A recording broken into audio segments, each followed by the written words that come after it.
Welcome everyone to Bridgewater Historical. Thank you for coming and thank you for giving up an afternoon of the Patriots. So far they're still ahead at 7-0. We'll see what happens later on, but we'll count on Tom Brady to pull us out.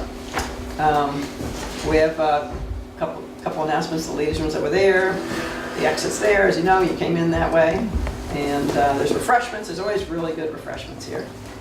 We have upcoming talk on September 23rd is John Atwood. He's going to be talking about, this gentleman here in the third row is going to be talking about the North Bridgewater Cemetery and the headstones and the artwork associated with them and the meanings of those symbols. And the development of the cemetery itself, the early history of it. The early history of the cemetery, which will be similar to the history of all the local cemeteries, so it'll be interesting to hear that. And then the talk will be down here. If anybody's interested in going on a hike, he will take you on a field trip. You can drive up to the cemetery and he'll show us the stones afterwards, which will be a great, we pray for good weather, but in the meantime, it'll be a great show.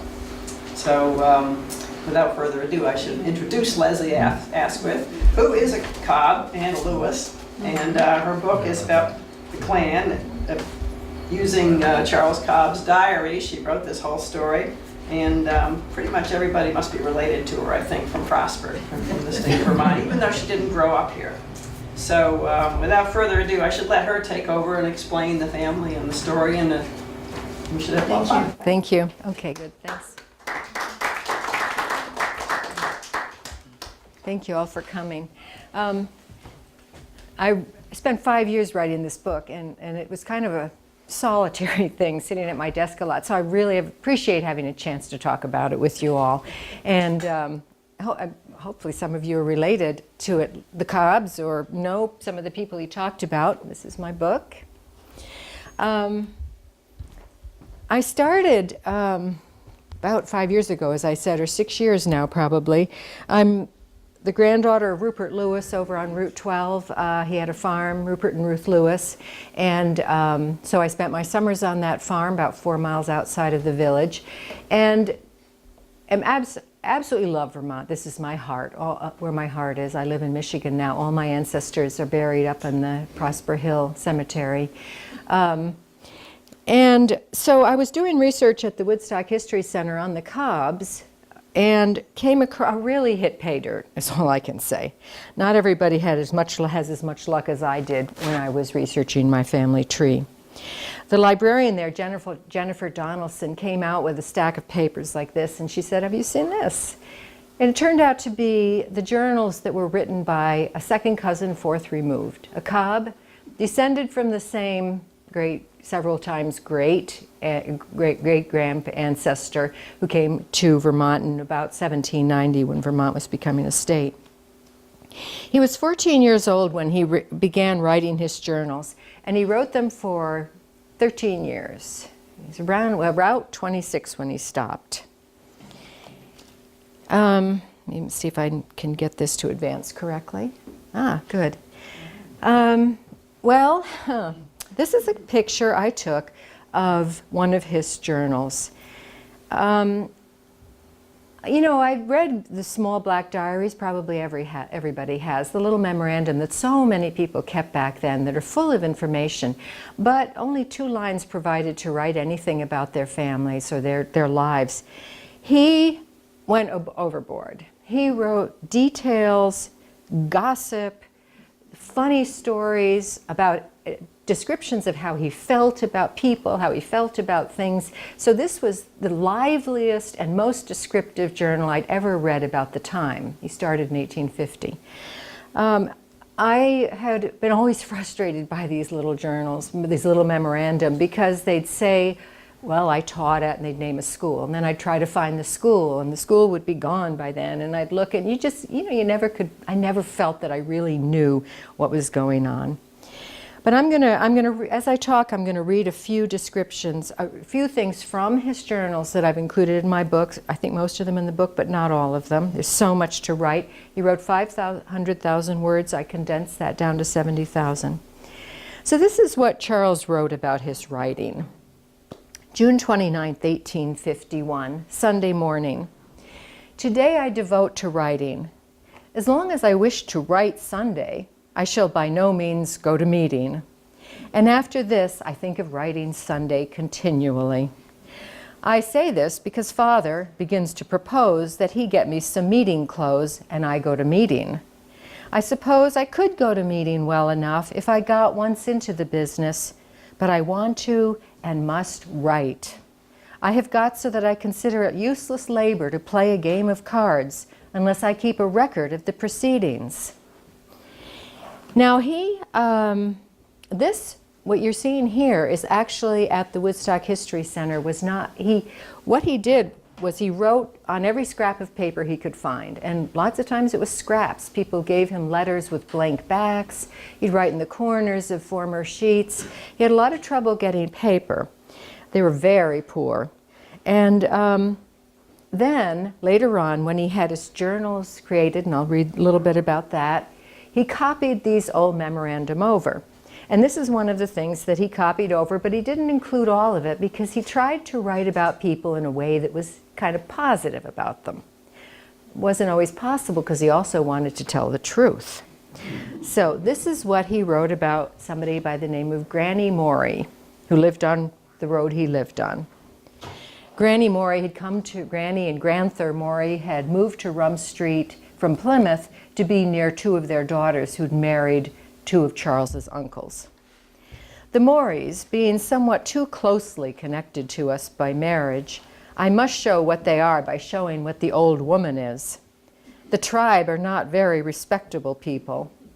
Neither are they dishonest or dishonorable people at all, save that they cannot live without a tongue conflict with themselves or their neighbors, and no one of them will hesitate to lie. Old Morey always drank rum, and so did his wife, I guess. She is now 64 years old, very fat and healthy. Very religious, though a curious sort of religion, for she plays cards and delights in quarrels. Says she can tell fortunes. Thinks she knows everything and frequently says so. Says she has raised up 13 children as well as they could be raised. So he wrote in these journals, let me get down one. He wrote more pages of his journals, he copied music into his journals, some. And I'm going to read this about his writing. One night, I'd well nigh run squizzle of paper when Father surprised me with 5 sheets and a gold Knickerbocker pen. He'd paid $2 for it. A lot of money for them at the time. With my new writing materials, I made a pattern 5 by 6 inches in size and cut my pages from it. After writing on them, I sewed them together into small books. At first, my pages and bindings were dirty, so then I began washing my hands, something I'd rarely done before. I wrote what came to mind, regardless of grammar, good penmanship, and everything else save the truth. I vowed that no fact or thought would be kept back because it was ridiculous. So he then decided that he would copy these earlier memorandum into his journals, these nice 5 by 6 pieces of paper, which, by the way, he stored in a big colt skin trunk his father had made. I don't know how big it was, but it was just a mass of papers. And Charles was a very organized lad and wanted to make really nice journals. So he tried to copy, and he did succeed of some of what he'd written. Copying my earlier writings into these newly organized journals was a test of my self-confidence. I couldn't find a single idea where I'd expected to find a dozen. Every word I'd written seemed to have the stamp of foolishness on it. I wished I had a box of painkiller close at hand. So he ended up with these journals, and these journals were saved, thank goodness, by somebody and ended up at the Vermont Historical Society.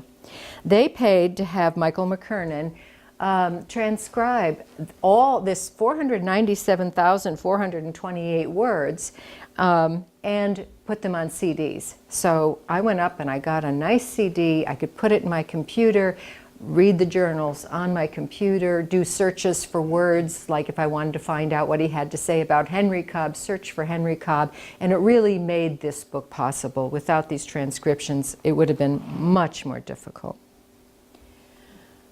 At the same time, Charles was a musician, a fiddler, and he wanted to have music to practice to, but he was too poor to buy music. So every time he could get his hands on a piece of music, he copied it onto these little pieces of paper. His father noticed, and he had a book made at the bookbinder down on the village green in 1849. And Charles began writing his music in this book that he called his Great Book of Music. 1849, Charles wrote, "This volume, which appears like a great Bible, is only a music book, but the word music 'twill admit of more subjects than one, viz. Poetry, vocal music, elements of music, and instructions for various musical instruments, and yet be simply a music book and nothing else."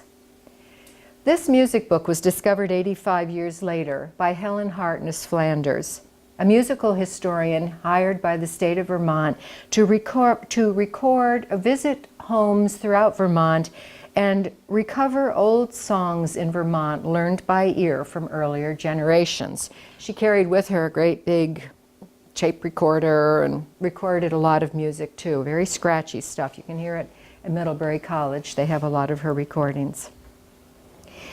She wrote this: "A Mrs. Hawkins of Reading, Vermont, left the room, murmuring something about a book. She returned with a most amazing compilation. It was a heavy, calf-bound book entitled Universal Musician by C.M. Cobb. She had saved it from a bonfire of his papers in the yard after his death because he had put so much work into it. Work indeed. 600 pages of closely penned stanzas and music notation could have involved a lifetime. Every inch is used by this eccentric musician to set down words and airs, fiddle tunes and calls for dances.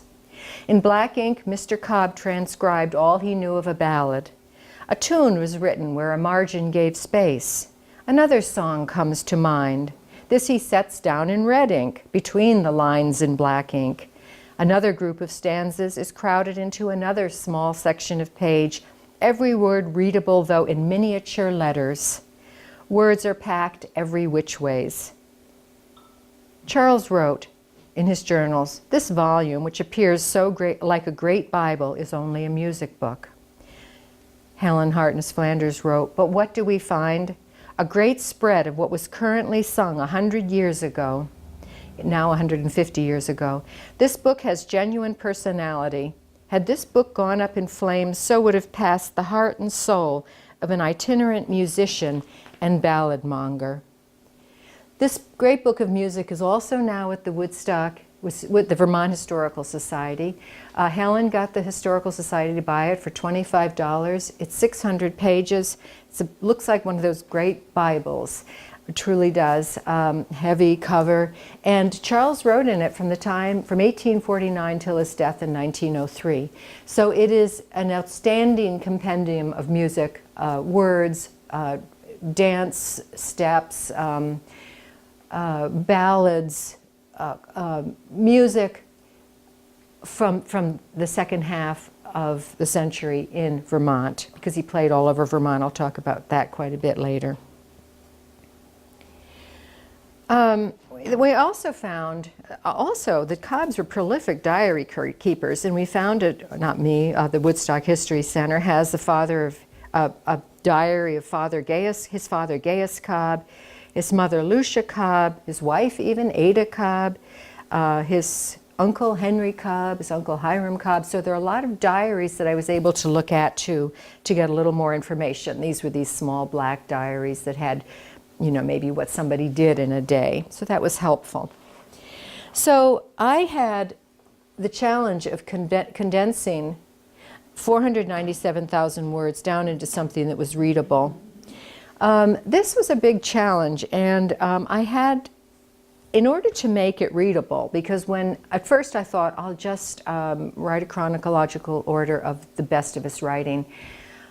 But I found out that I'd come across maple sugaring every single year, and every single year might have one or two interesting things about it. So in the end, I combined the events of his life into chapters. Most of the words are his, not all of them. I included my own words to make the story, the words read more smoothly. Sometimes I combined a description from a later year into a story that might have appeared earlier. I tried to use his language. He uses a lot of Old English, and a lot of people, not me, I love the Old English, but a lot of people found it difficult to understand when it was being read. So I tried to keep the old words, but use them in a way that would make them more easily understandable. I knew he lived on the flat. This is West Woodstock, of course. I don't know the date of this picture, but it's clearly a long time ago when the forests were largely harvested. Then I had to find Rum Street, because he named his road Rum Street.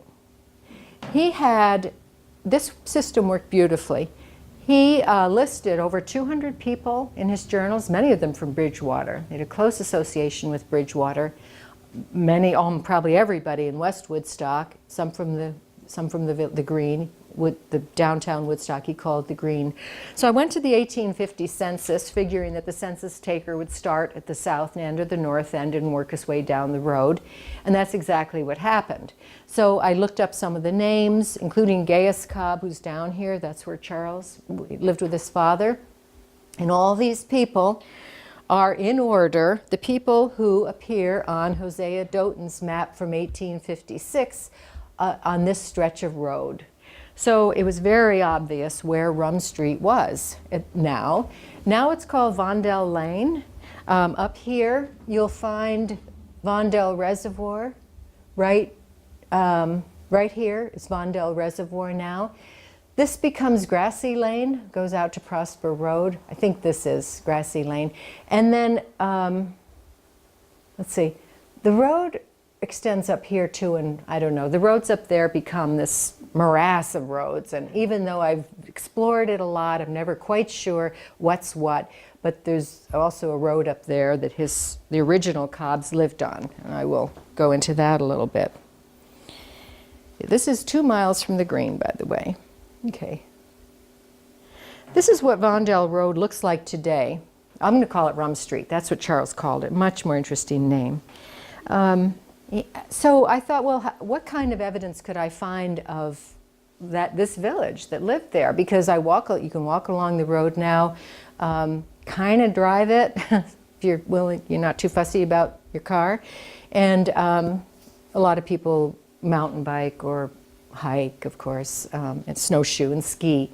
But there are no buildings on it because now it's owned by the Aqueduct Company, and all the buildings are gone. So, but from the old map and the distances, I found every single cellar hole on the old map on this road, on Rum Street, except one which I believe was flooded when Vondel Reservoir was made, when it was flooded, and another, just no idea where it is. So that was a lot of fun to find those.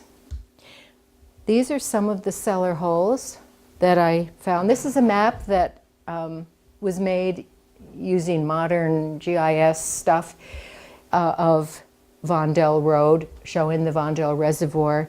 These are about pretty accurate distances between the houses. And these are some of the cellar holes I found.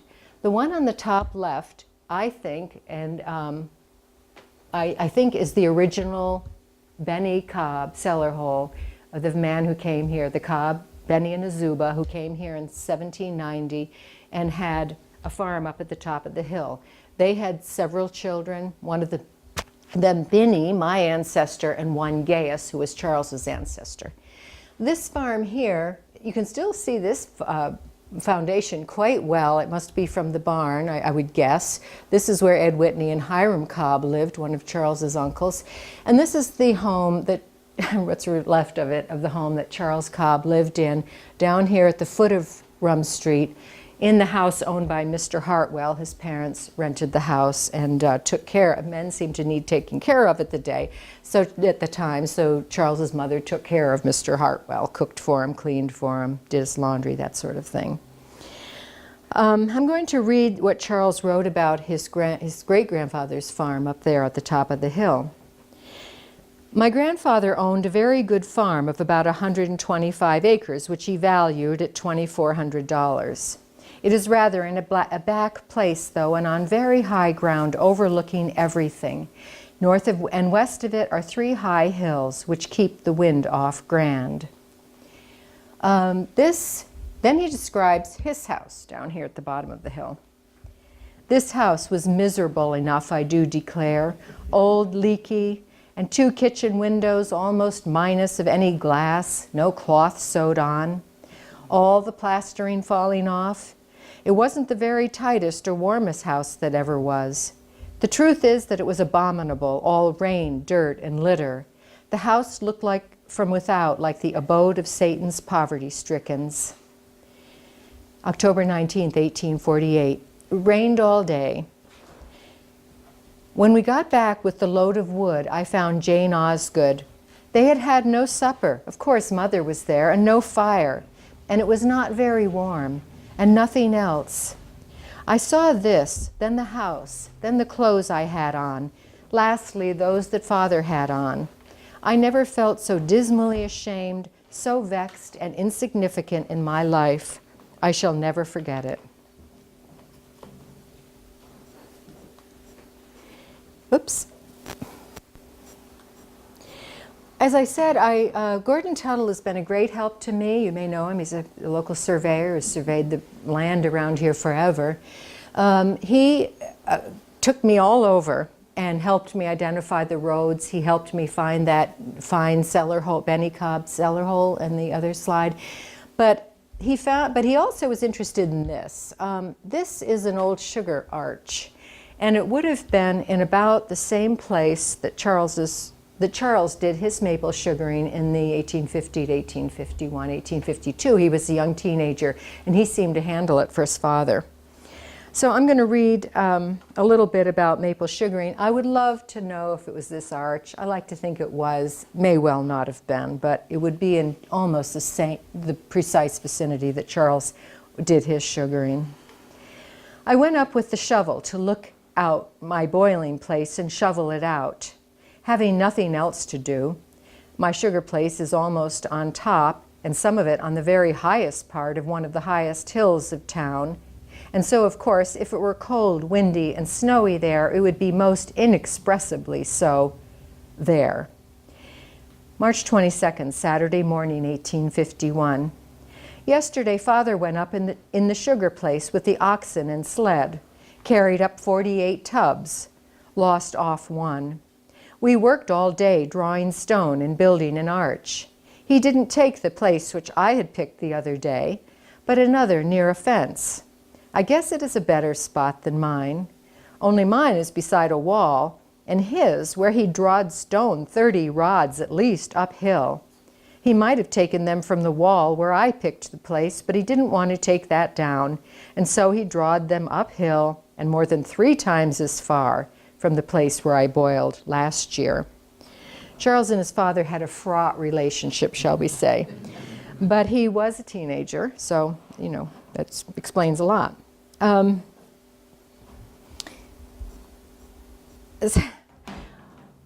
Cobb family. The Cobb families were all big. They had a lot of kids. And these are just, I just wanted to show you some. I did a lot of research trying to, fortunately before me, there was a lot of Cobb family research done.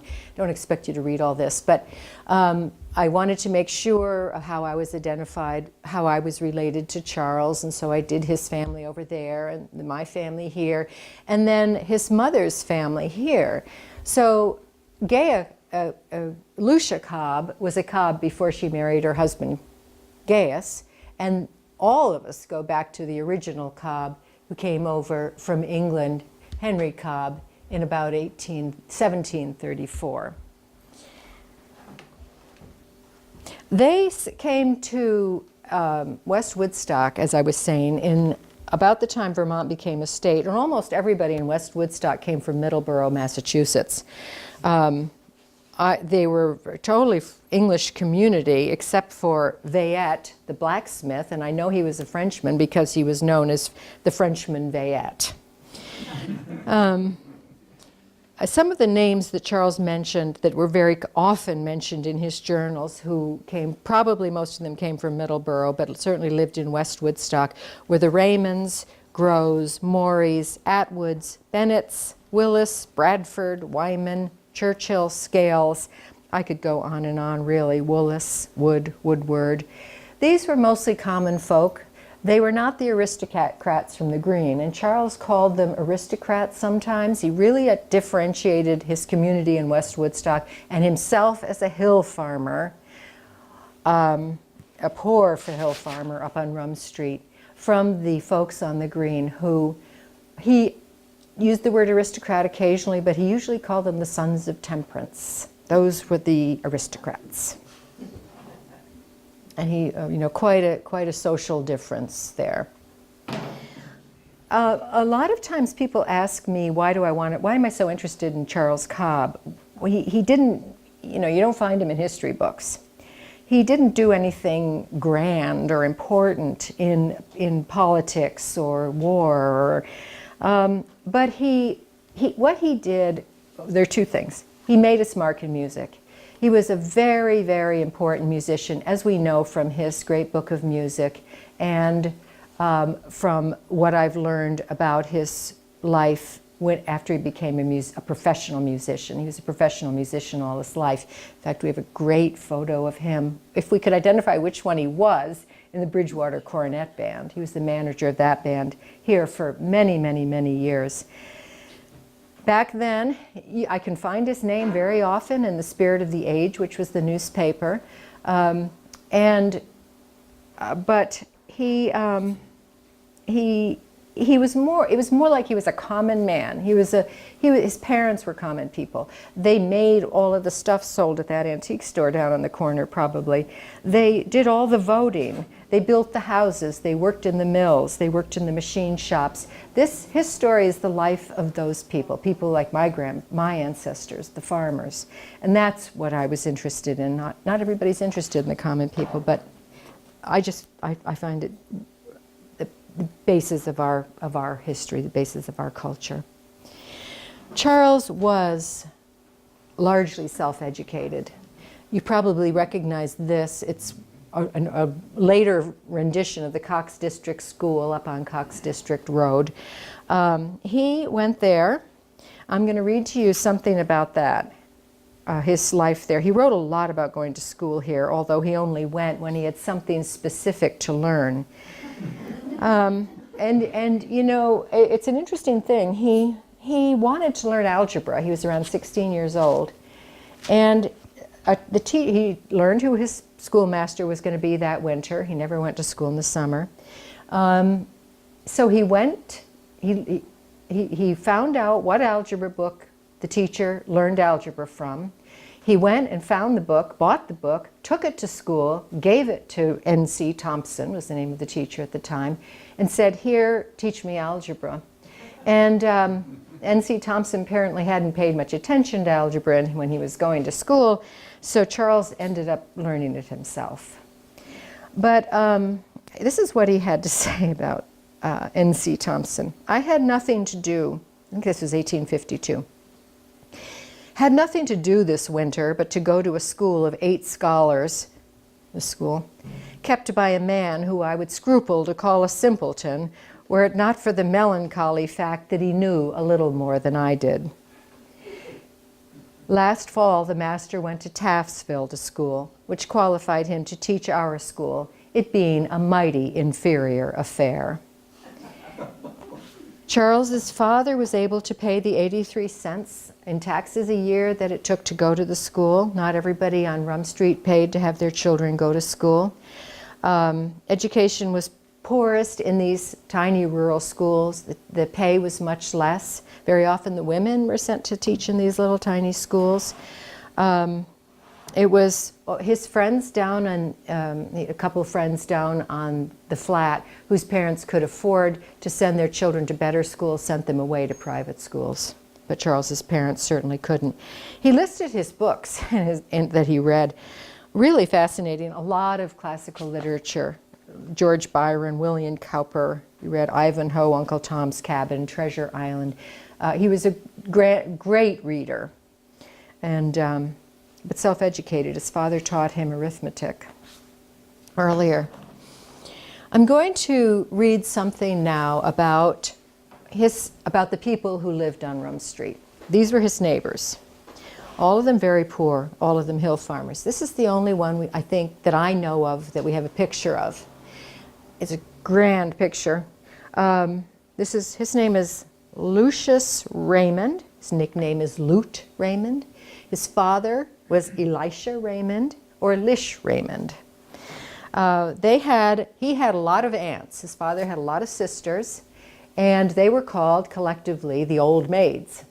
And the Old Maids ran a farm on Rum Street right next to this farm here. I believe that must be where he is, because it was also a mill.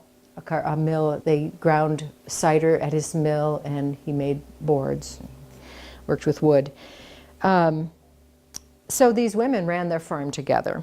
Three sisters, their mother and their grandmother. So Charles wrote about this. Lish and the Old Maids are in mortal strife again. Lish has always used them plaguey mean, and they've acted darned foolish about it. They now threaten Lish with a lawsuit for tearing into their part of the old barn. So apparently Lish Raymond, his father, tore down some of the old barn, and the Old Maids went right after him and built it back up again. This is a story about him. 1850, April 21.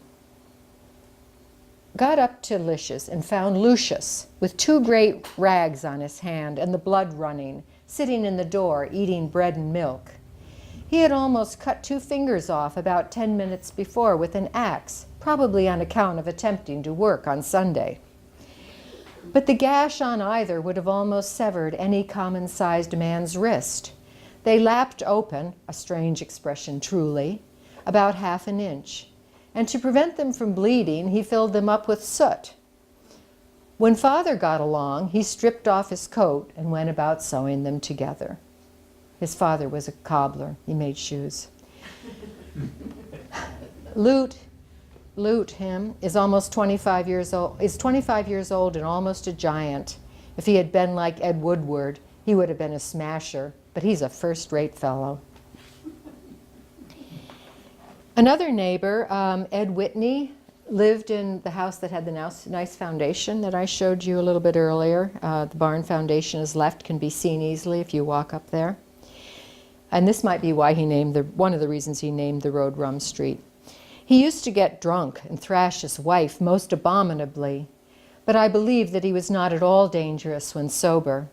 He was one of the honorable sort of horse jockeys, however, getting drunk being his worst fault. Ed Whitney was an interesting guy. He did drink. He was constantly being taken up by the Sons of Temperance and trying to, he tried to go through a cure. It sounds a lot like AA today. But he was also a horse jockey in that he traded. He was a grand trader, kind of the most skilled trader on Rum Street.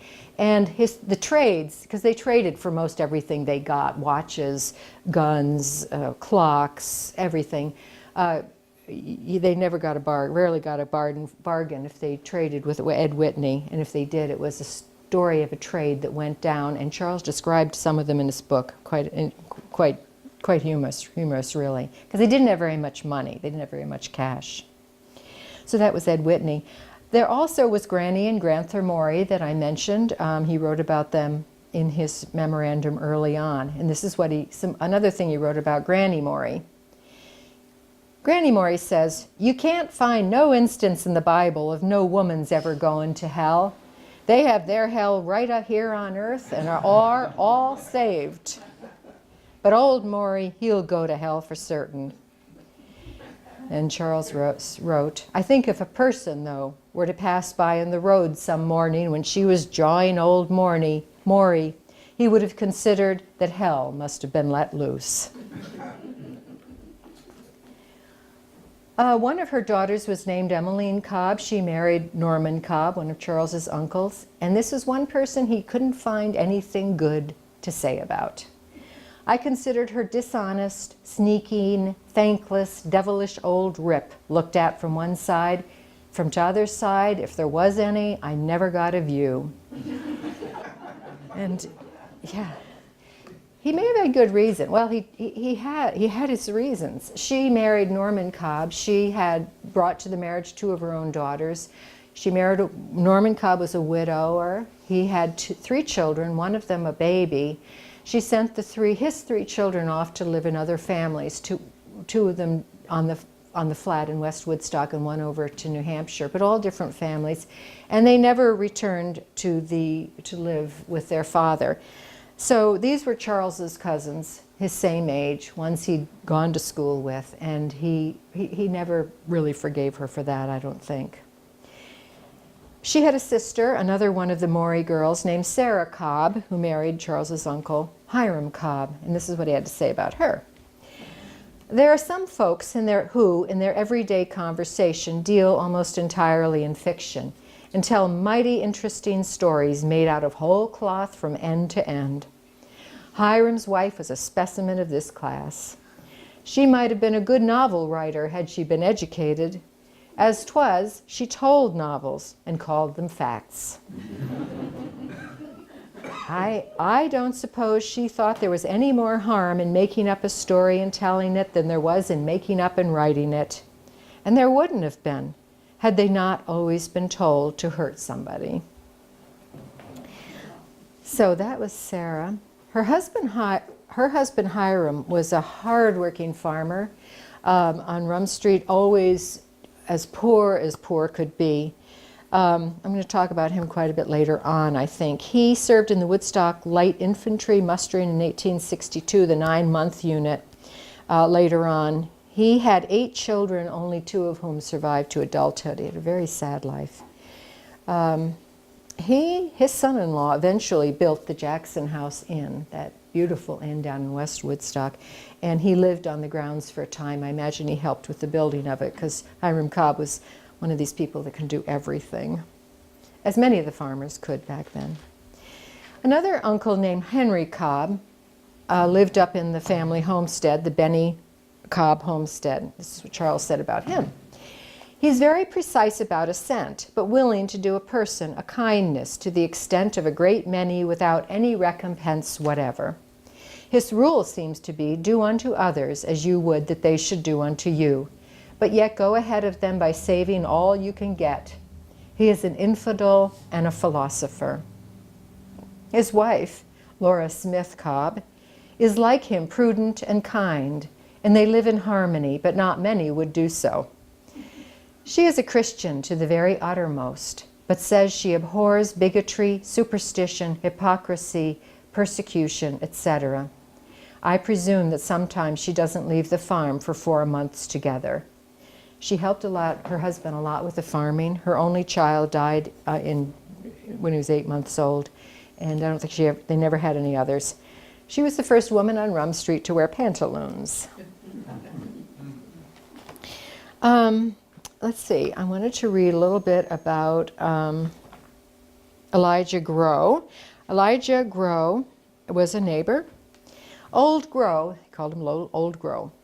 Old Grow, supposing that sap would not dare to violate the Sabbath, left half of his tubs running over Saturday night and went to meeting to get his soul revived.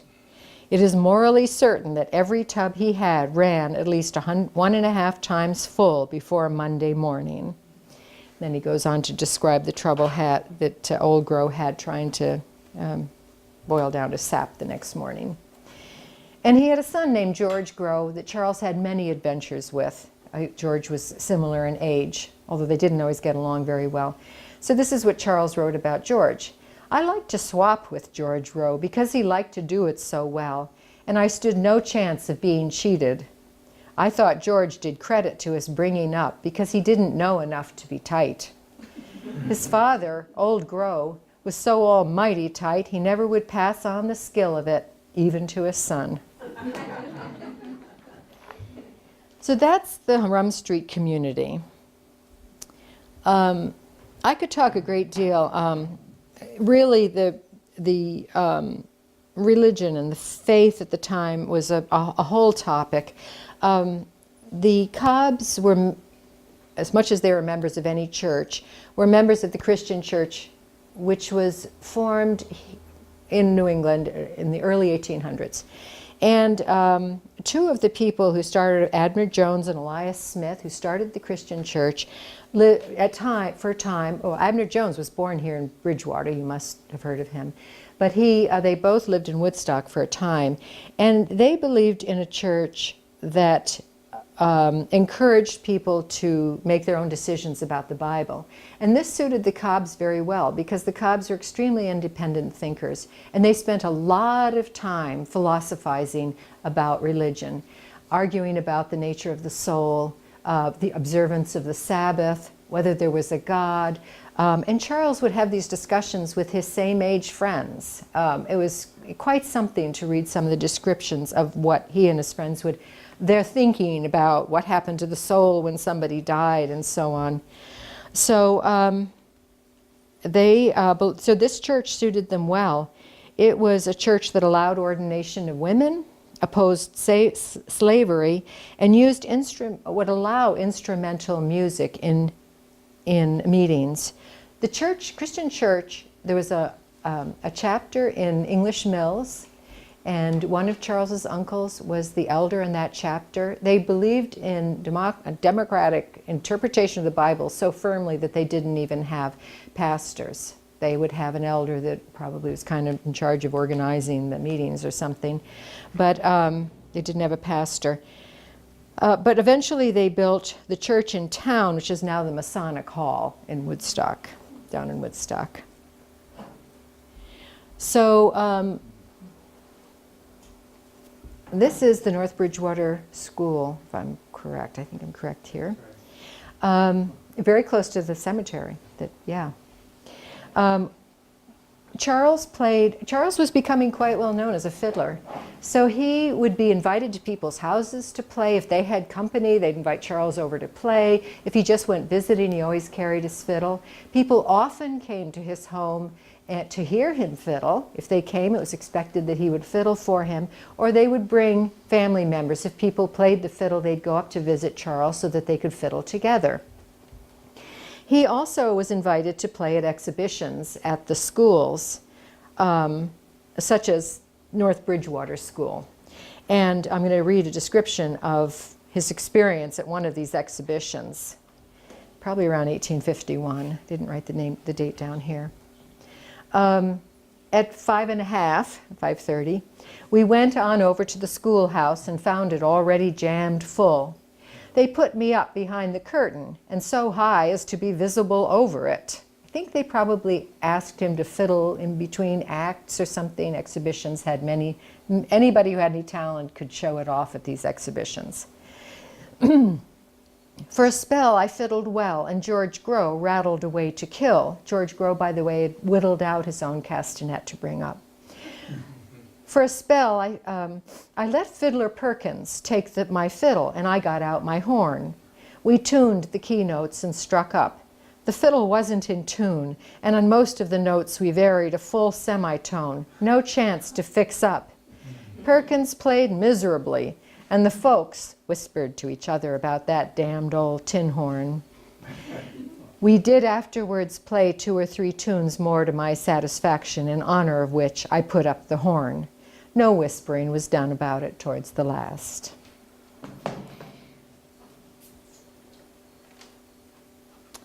I mentioned the Sons of Temperance.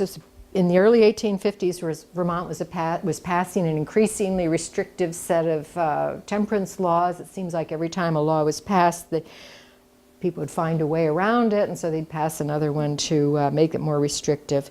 And but the temperance movement was led by the Sons of Temperance down on well, probably throughout the state, but Charles wrote about the Sons of Temperance down in Woodstock. The respectable men.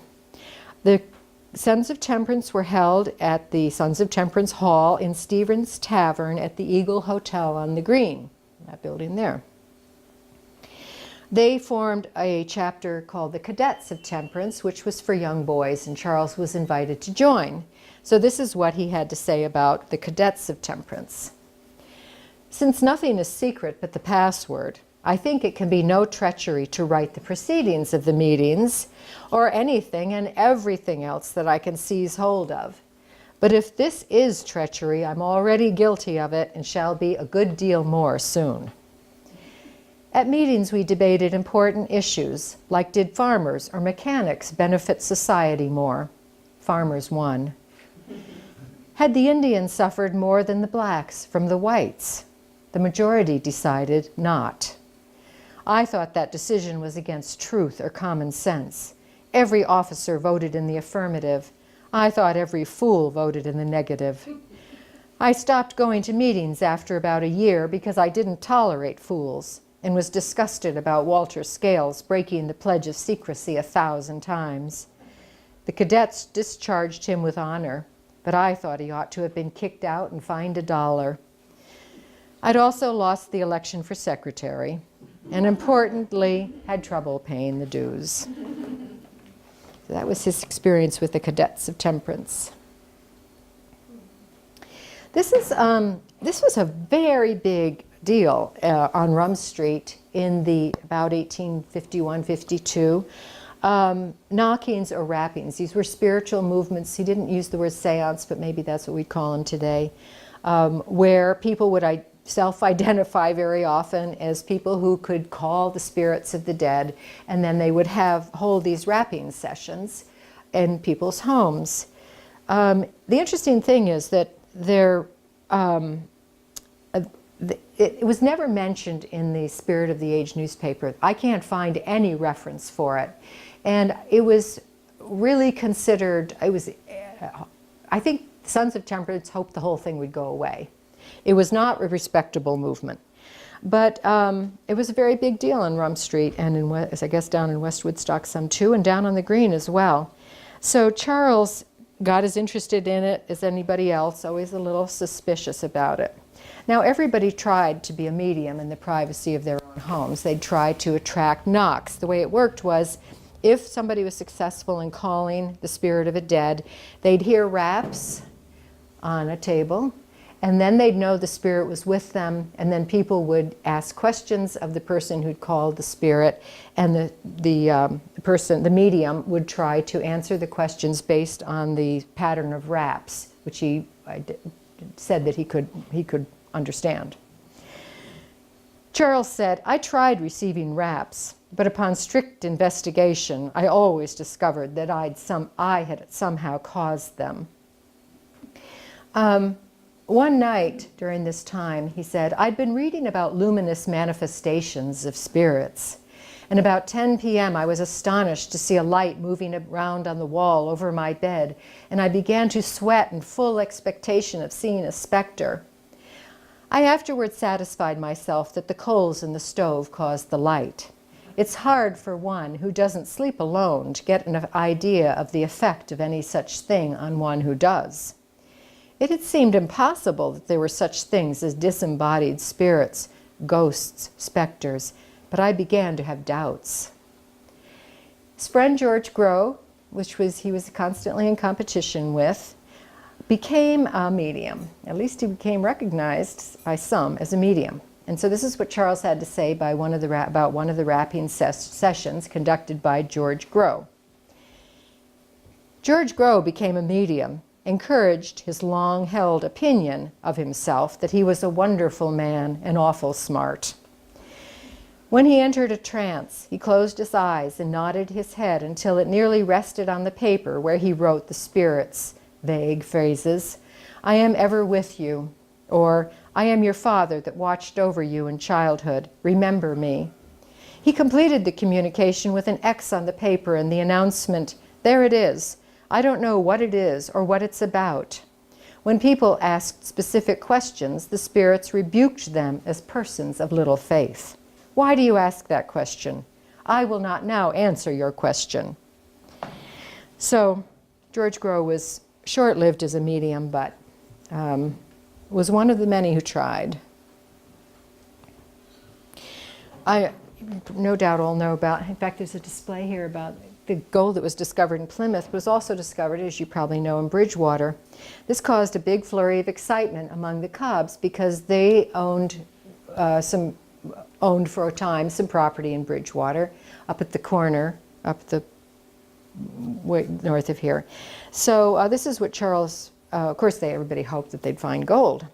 So Charles wrote this December 19th, 1852, Sunday, 11 a.m. A Mr. Kennedy has discovered gold in Bridgewater. He bought the piece of land he found it on for $700, being $400 more than the owner gave for it. He has melted pure gold out of rock, scraped it up, etc. Or I won't say that it was pure, though, but get out the rubbish, and 'twould be. There's also lead, copper, etc. on the land. I expect that people will soon be coming here from Australia. Well, obviously none of that came to pass. For a time, the Cobbs were wandering their hillsides and taking bits of stone down to the assayer. There was an assayer on the green who was receiving all these bits of stone from the people in the neighborhood, and never discovered any gold, so that passed. This is, as I mentioned, Charles was a fiddler. There was quite a large community of Orthodox Christians who believed that the fiddle was the devil's instrument, seriously believed it, and that dancing was a sin largely because of the fiddling that accompanied the dancing. So in 1851, there were a series of house dances on Rum Street. Everybody was holding house dances in the winter, which is when they were held, of course. Charles Cobb's family had a house dance. I'm going to read a little brief section of this about this dance. His square room where they did the dancing in was 14 feet by 14 feet in size. How big do you think this room is? I think it's bigger than 14. Yeah, it's smaller than this room. 40. Okay, this is what he said. We had a full house, about 40 folks in all, including 3 from the green who paid 75 cents. They had to pay, I think, because they weren't invited. Maybe everybody paid, I can't really tell for sure. The night was very cold and people stayed and danced until 4 in the morning. Granny Morey and Mrs. Dodge, wise above all account. I got out of order, I'm sorry. They stayed and danced until 4 in the morning. Nothing out of the way was seen or done at these dances, but the Morey women, particularly Emmeline, being quarrelsome, got mad and lied about the dance afterwards. It was impossible for her to be near anyone without lying about them.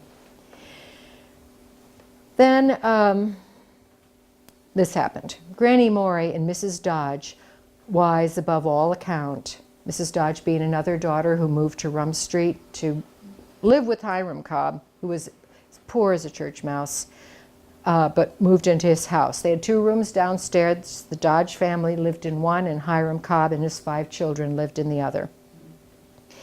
Concluded that God Almighty, over whom doubtless they had some small control, had sent upon Hiram and Sarah a dreadful curse to pay them for dancing so like the devil last winter in the shape of the Canker Rash. The fiddles didn't say nothing but down to hell, down to hell. Canker Rash was scarlet fever. And although, well, it was scarlet fever, and germs weren't known about at the time. Doctors did not believe that, because they didn't understand that germs could be spread. So they didn't understand that scarlet fever could be spread. Canker rash could be spread.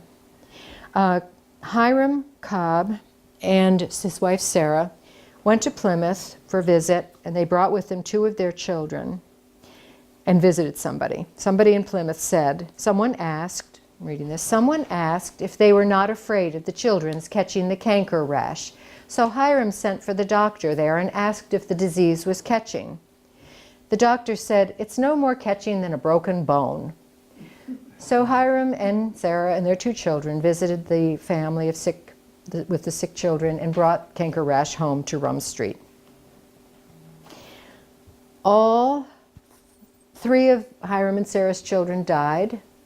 The doctor's children died, the doctor who tended, his children died. Many other children died in Rum Street, West Woodstock, and in the whole area, Bridgewater too. And it was a very sad time. They had the funerals, tried to have the funerals in respectable places down on the flat, but the people were so afraid of the Canker Rash that they wouldn't allow the funerals to be held here. So the funerals were held in the homes and then attended by 2 or 3 people. The burials were attended by a handful of people. This is what Charles wrote about this. He wrote an awful lot, but this is, I decided to read this section because it describes, hi Gordon, thank you for coming. I talked about you already. No, let me go down, oops. This is Henry Cobb. He's one of the people who survived the Canker Rash in the household of Hiram and Sarah. And the other one who survived was Caroline Cobb, who married Wells Jackson, and eventually they built the Jackson House Inn. This is what Charles wrote. 1851, April 19th, Saturday morning. Just as soon as one of Hiram's children has died, another has been taken worse. Or in other words, they have had someone dying all the time. Henry is now about to die. Dr. Pierce and Dr. Haven have both said what amounted to saying that there was no hope for him. April 20th, Sunday morning, the next day. It isn't so very certain that Henry will die. I hope he won't, for a boy and a girl will be 5 times as much of a family as one girl. Dr. Powers and Dr. Hazen were up yesterday morning, and Dr. Powers prescribed for him, and at night he was better. I think Dr. Powers' medicine did all of the good. Before breakfast, Father went down and got Dr. Powers, and soon after went and carried him back, and got some medicine, etc., for Henry, and a little tobacco, whereas he forgot to get some paper for me. So Henry survived. He married Charles Cobb's daughter, actually, later on, Ada Cobb, and they had a line of descendants, one of whom was named Jake Beauvais, and he's become a friend of mine, distant cousin, of course, a friend, and he helped me a lot with a lot of this family research. Wonderful, wonderful, interesting collaboration.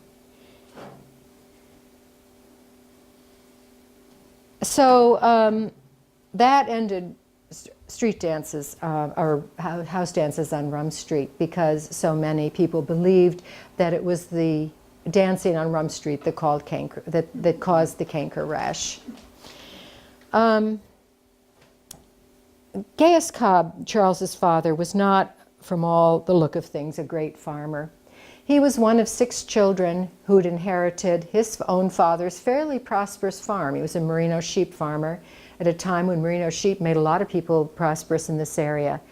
But when Gaius Cobb died, he left a wife who was not the mother of the children and of his children. And so the children had to support her. They were bound to give her $60 every year. But also the property was divided up among the 6 children, so each of them had a lot less to farm on. Also, this has been farmed for a long time, and a lot of the fertile soil had been washed down. These very steep hills often up on Rum Street, and the soil had washed down to the creek and washed away, so the soil was becoming infertile. The bottom was also falling out of the farm market at the time. So the brothers had less land, poorer soil, not a great farm market, and also had inherited 2 large cash debts. And as I mentioned before, they had very little cash. They had the $60 debt, and they also had a debt to the overseer of the poor here in West Woodstock, who was responsible for taking care of one of Charles's aunts who had all the symptoms of bulimia.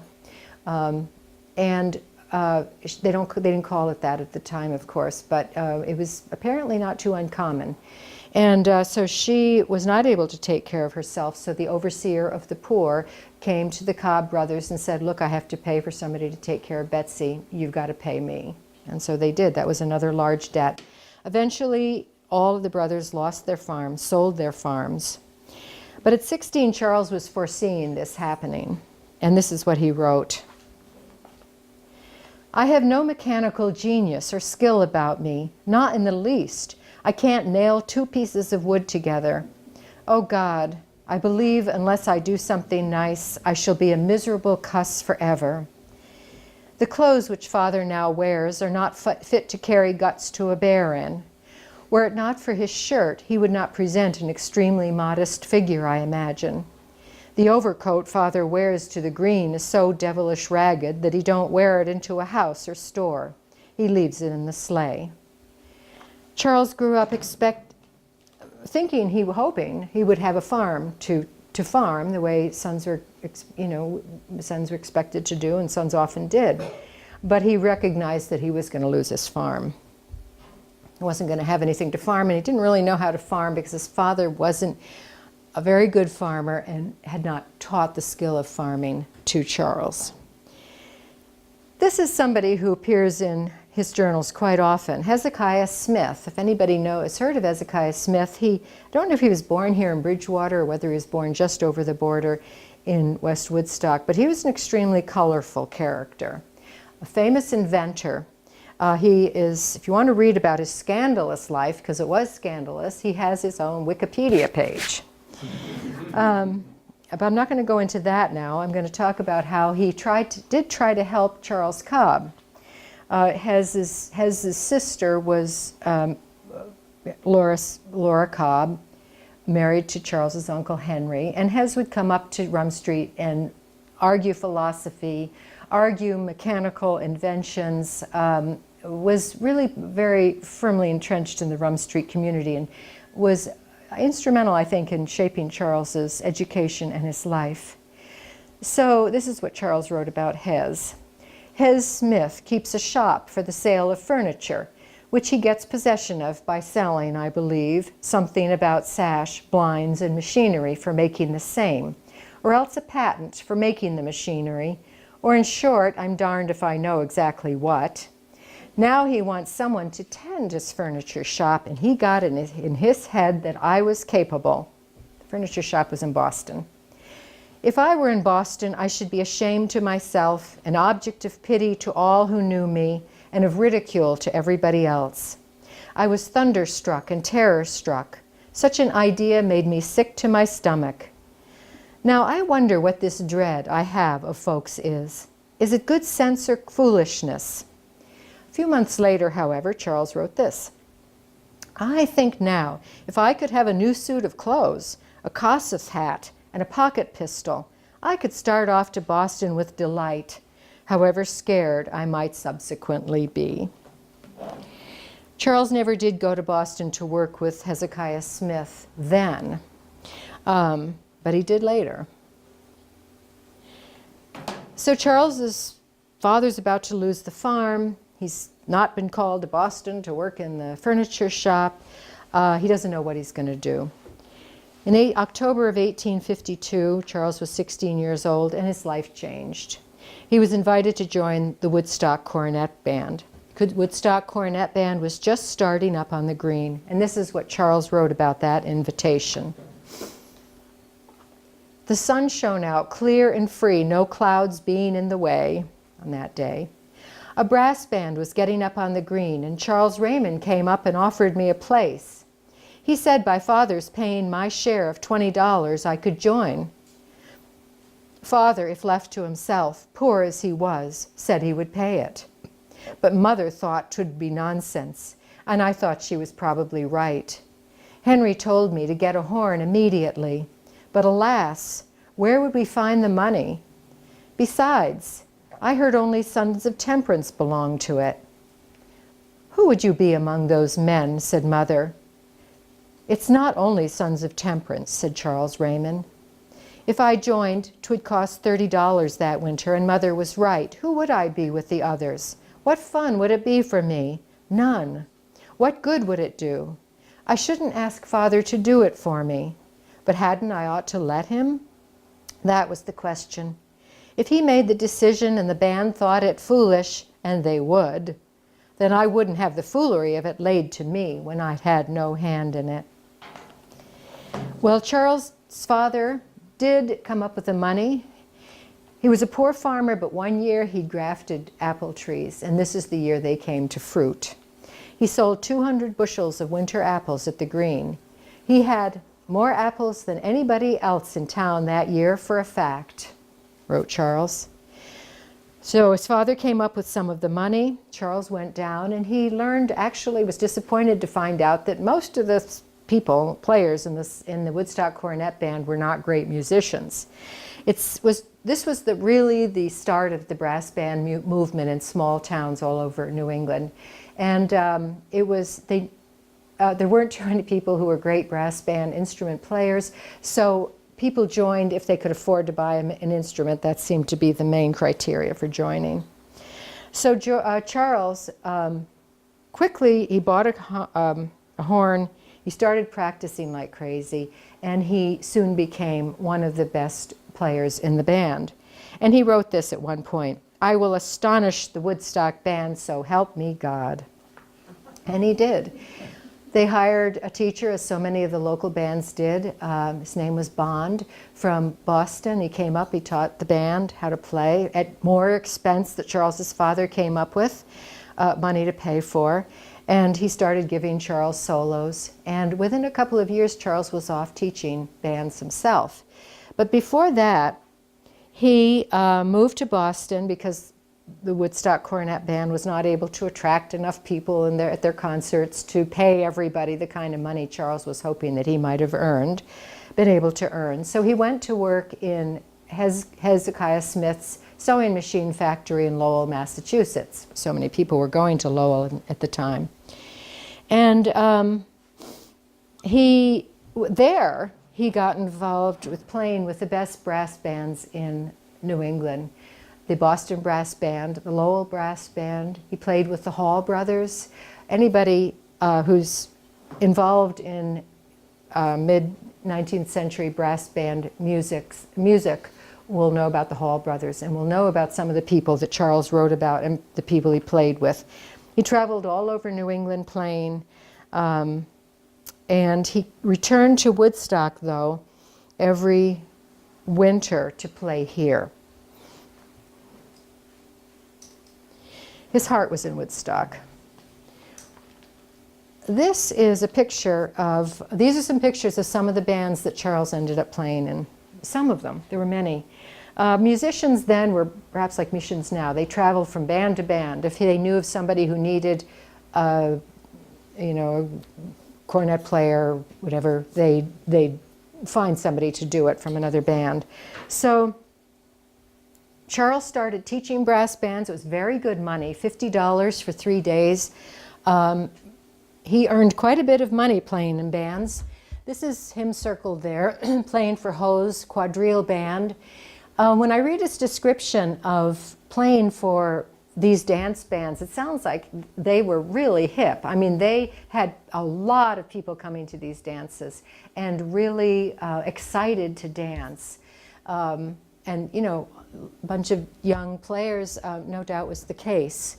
And this is I found a book called, in some of my reading, called The Band Boys. And here we are with Cobb's 1881 band, another band. And I don't know anything else about this except there he is up in the corner. Could identify him by his hat, which I've seen in other places, even though, anyway. And this is him later on in life, Charles Cobb, with a small dance band that he has of some sort. And this is, of course, the Bridgewater band, the Bridgewater Cornet Band, and practically everybody there has lovely, nice, big mustache, and so I can't identify Charles there at all. He's one of the players, no doubt, but he was the manager for the Bridgewater Band for quite many, many years. The Spirit of the Age mentions his name a lot. And they called him one of the best musicians in the country. And I loved this. They called him a band in himself. He stopped writing journals in about 1863. He decided he had to find a wife to take care of him and also to keep him out of trouble. He met, we have her, I don't have a picture of Ada Cobb, his wife, but this is her daughter Winifred, or her daughter Ada. That wasn't his wife, that was his daughter. He married, her name is escaping me, Lucy Jane Shaw. He married Lucy Jane Shaw, and we do have her diary.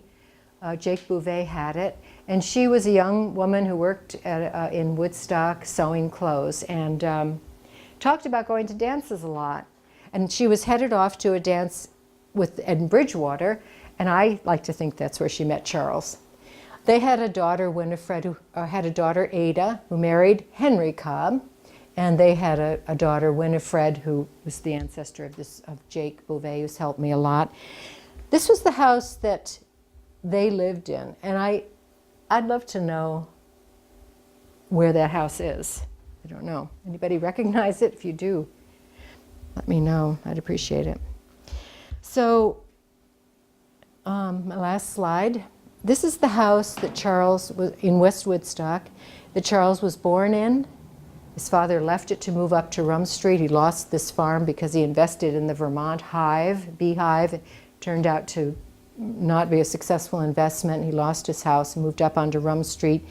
But when Charles's father moved back to West Woodstock, he bought this house again, and Charles was raised in it and died in this house. This is his obituary. Mr. Cobb had traveled nearly all over this country and Canada with different musical organizations, playing various instruments, including cornet, violin, tuba, and clarionet with great skill. He composed songs and wrote a number of poems. Mr. Cobb was a good neighbor, and in his dealings was always strictly honest and square. He will be greatly missed among us musical friends and in our community. So that's my presentation. I would love to have questions or information that you might have for me, because there's so much. I'm constantly running into new stuff about the Cobbs. When I was working on this, I happened to be at the Woodstock History Center. I live in Michigan, but I came home to Vermont, Woodstock every summer for a while. And two times people called, instrument dealers from Boston and New York City called saying, I found a fiddle that says Gaius Cobb inside. And this was Gaius Cobb, Charles's father, who made fiddles in Woodstock, especially toward the end of his life. The Woodstock History Center has one of his fiddles, too. But I'm always coming across things like that. Thank you very much.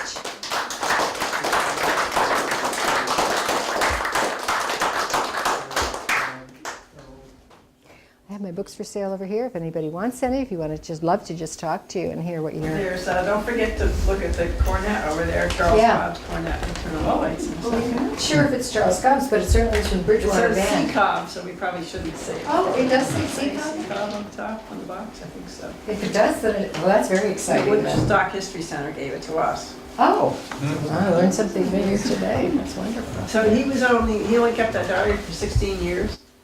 Yes, but after he died, he kept a record of all of his expenses and money earned every single year.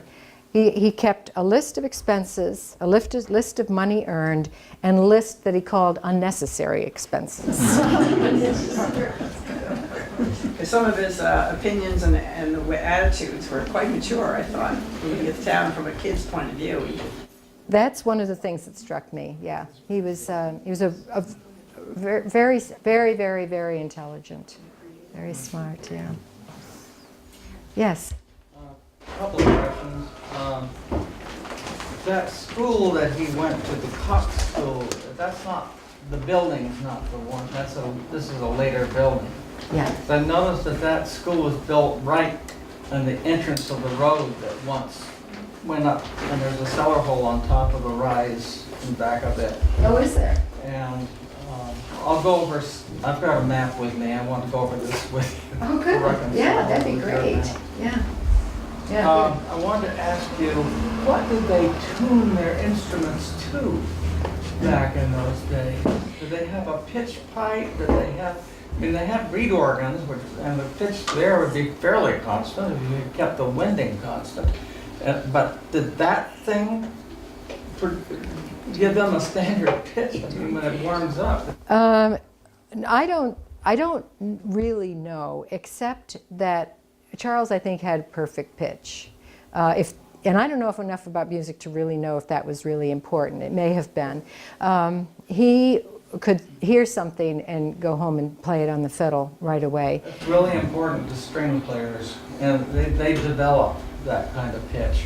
Okay. Abundant people are just incredibly Yeah. good at them. And I'm not sure, but these instruments, these cornets are pretty not well made. I mean, I don't know the age of this particular one, but the early cornets were easily banged up, and they were always getting bruised and damaged. They were very thin metal.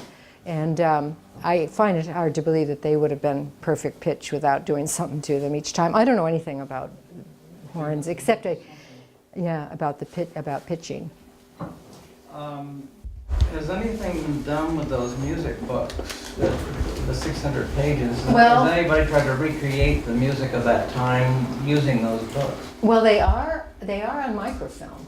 They were put on microfilm, so they're available through the lending library, but I've never heard of anybody using them. And I've been up to recreate the music of the time. Oh, I think it'd be a very, very interesting project, because music is passed on very often just by singing it and people listening to it and going home and recreating it, because people couldn't afford a lot of written music at the time. And so it changed a lot. I mean, that's one of the reasons that Helen Hartness Flanders was recording the ballads, was to capture the old, the way the music was in that point in time. But I'm sure it changed before that and afterwards. So I would think it would be a tremendous history of music in the second half of the 19th century. Yeah. Yeah.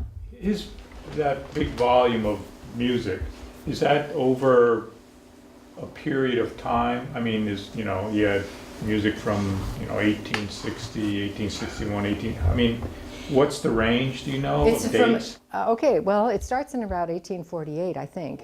Okay. And it continues to 1863. He wrote in it his entire life.